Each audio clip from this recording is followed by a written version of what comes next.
Welcome to Excel Magic Trick number 1062. If you want to download this workbook, 1061 and 1062, click on the link below the video.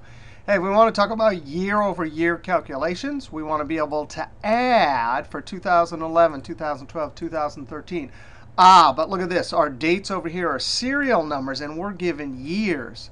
We cannot directly match a year to a serial number. No problem. Now, actually, I've done a bunch of videos on year-over-year calculations.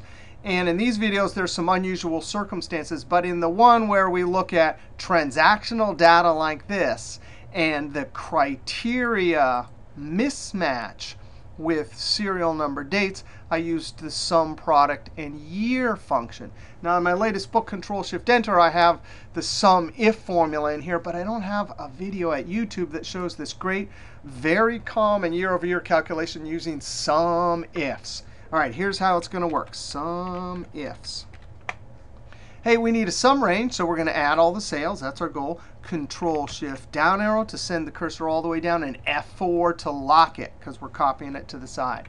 Comma. Now, criteria range. Well, we have two conditions or two criteria. We want to say greater than or equal to the first of the year and less than or equal to the end of the year, 2011. So we're going to have to enter the date range in twice. Control-Shift down arrow, F4.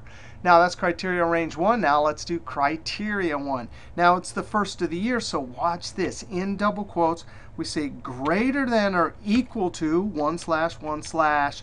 Well, we can't type the date in, so we end. We can't type the date in, so I end double quote, and now I'm going to join using the ampersand and click on 2011. So the lower limit, and in fact, we can click on this argument, criteria 1, and hit the F9 key, and see, sure enough, it creates, even though that's text, SUMIFS functions and D functions understand this as a proper date, even though it's text. Control-Z. All right, so that's the lower limit. Comma, criteria range 2, we have to repeat the date, Control-Shift down arrow, F4, comma, and now we do the upper range. Hey, in double quotes, less than or equal to 12/31/ end double quote, and join it to that same year. Now, what's happening here, if I click here and hit the F9 key, that's working fine. Is the reason that we can do it this way is because there's no problem with dates. 1/1 is always the first of the year for this company here, and 12/31 is always the end of the year. If we had other dates like February, something where the end of the year has a variable day, then we couldn't use this. But for a straight full year from January 1st to December 31st, that formula is awesome. Control-Enter. Now, why you could use sum product in years, but on a big data set, that would take a lot longer. Actually, in the Control-Shift-Enter book, I time these on huge data sets. So this is the formula to use if you're ever worried about a large data set and calculation time. All right, let's see. Did that work? We got our cell references right. Boom. Now, percentage change, we can do a few different formulas, but let's do the shortest and easiest one. End divided by begin, and we subtract 1. Control-Enter. Wow, so that went up a bunch. I copied this over. Click in the last cell, F2. So we've calculated the percentage change. 11, down, and then up 16. Now, if we wanted the rate instead, that's simply without the -1. End divided by begin.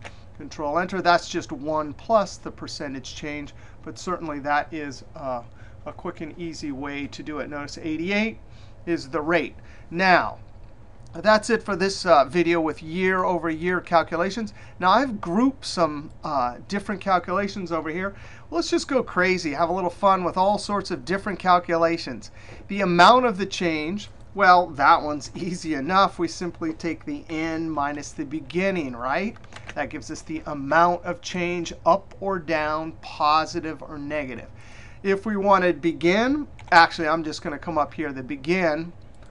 If we want to do this next formula to calculate n, we simply copy this over. So now, if we have the amount of the change and the begin, then we can, I'm going to do Alt equals to add them. Now, that went so quickly, the keyboard was the sum function, alt equals. All right, so that is how we can get in.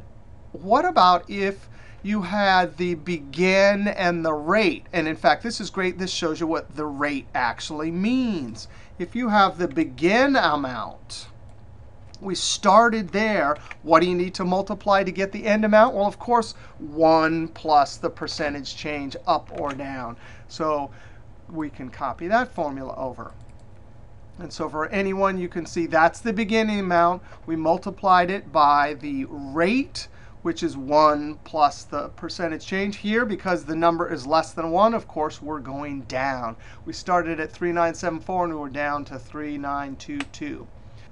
If you wanted the amount of change and you had the beginning and the percentage change, similar to the rate right here, but instead we take, hey, whatever the begin was and multiply it by the percentage change. That's the definition of it, right? What amount of the original amount we started with, the begin amount, did we go up or down? So boom, that will give us the amount of the change. A couple other useful formulas, and this is always the I think of this as the associated part divided by the associated percentage. So if you're trying to get back to the beginning and you have the amount of the change and the percentage change, you just do division to get back to the beginning. If you have the end amount and the rate, which is 1 plus percentage change, you can do that division to get back to begin. So here I'm simply going to say the amount of the change and divide by the percentage change. So if you have the actual percentage and the associated part, we just do division, and it gets us right back to the beginning amount. Now, this jumps back to the year before, right? Similarly, if we had the end amount, which is just the 2012, and we knew what the rate was, divided by the rate, that'll get us back to the prior year's start amount or begin amount or whatever we want to do. So that's a bunch of extra stuff. The main point of that was that. But sometimes you get going, and it's fun just doing a bunch of percentage formulas. All right, we'll see you next video.